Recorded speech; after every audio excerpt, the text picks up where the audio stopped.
11월 셋째 주 큐티 가이드입니다. 중요한 것은 무엇을 보느냐가 아니라 어떻게 보는가이다. 헨리 데이비드 소로우의 말인데요.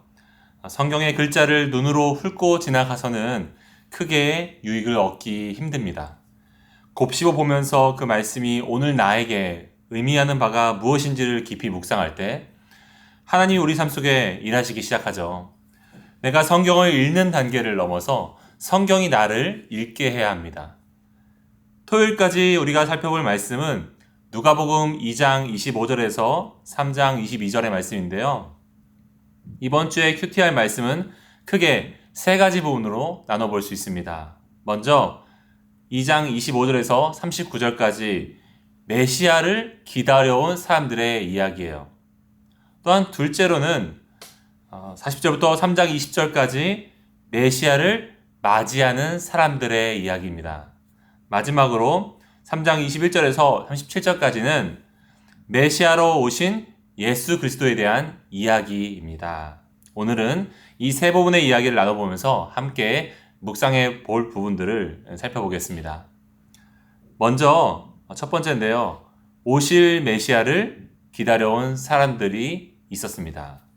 오늘 본문은 두 노인을 먼저 소개하는데요. 한 사람은 시므온이고 또 한 사람은 안나입니다. 각각 나이 많은 남성, 여성 선지자예요.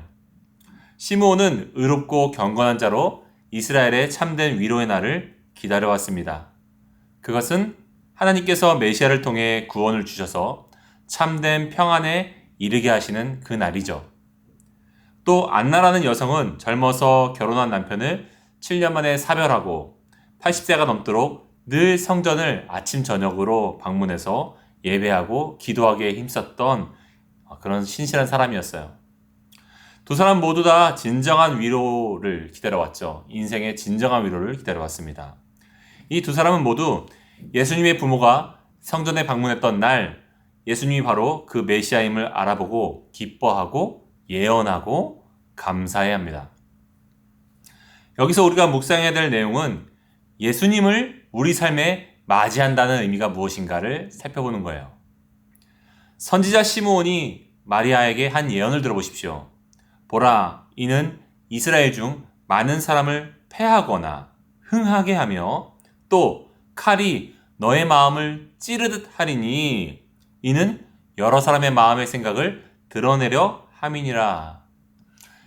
예수님의 방문은요, 누군가에게 불쾌감을 줍니다.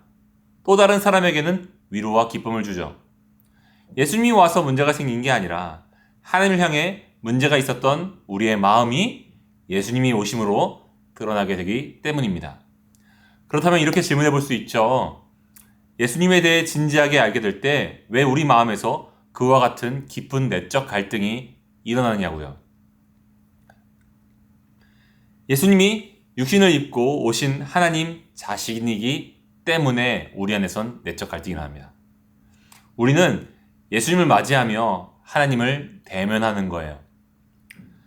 그래서 그분을 진지하게 탐구하며 더욱더 알아갈수록 그분을 우리 삶에 모셔올수록 처음에는 내적인 갈등이 먼저 벌어지다가 그 가운데 그분께 순복하기 시작하면서 하나님이 주시는 평강과 기쁨이 밀려오기 시작하는 겁니다.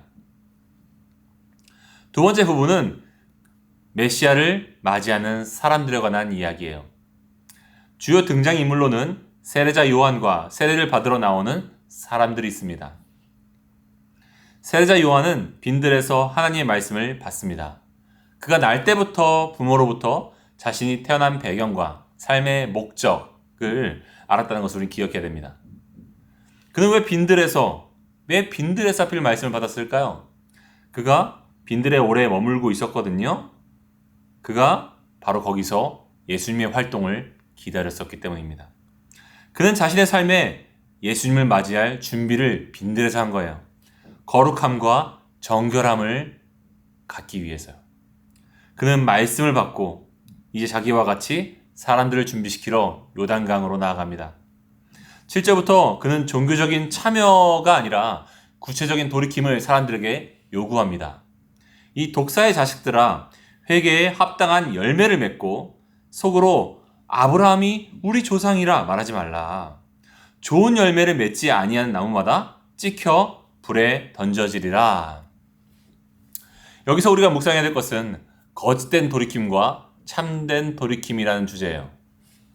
복음의 기초는요, 죄에 대해서 통회하는 회개입니다. 예수님을 배신한 유다는요, 후회했지 회개하지 않았어요. 잘못을 후회하는 것이 회개가 아니듯 심판을 면하려거나 복을 받으려고만 예수님을 찾는 것은요, 거짓된 돌이킴이에요. 그것은 또 다른 의미에서의 자기 사랑에 불과합니다.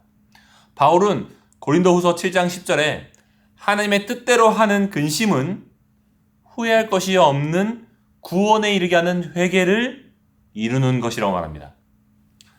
거짓된 돌이킴은요, 내가 잘못을 저지른 그 사실에 비참함을 느끼는 후회라고 한다면, 참된 돌이킴은요, 죄보다 하나님을 더 사랑하는 것이에요.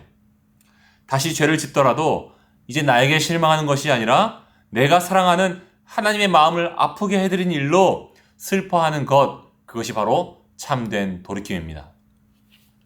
마지막으로 세 번째 부분은요, 메시아로 오신 예수 그리스도에 관한 이야기예요. 이번 주 본문 전체에서 예수님은 약속대로 오신 그 메시아가 맞다라는 것을 내증하고 있습니다. 시므온과 안나가 먼저 알아봤죠. 어린 예수님과 토론해봤던 율법 교사들이 그 지혜에 알아봤습니다. 이사야 선지자의 말처럼 예수님의 오심을 준비하는 광야에서 외치는 자의 소리, 요한의 소리가 먼저 있었고요. 세례를 받으시던 날 성령이 비둘기같이 그 위에 임하셨고, 가시적으로 하늘로부터 사람들이 들을 수 있는 소리가 청각적으로 들렸습니다. 너는 내 사랑하는 아들이라, 내가 너를 기뻐하노라.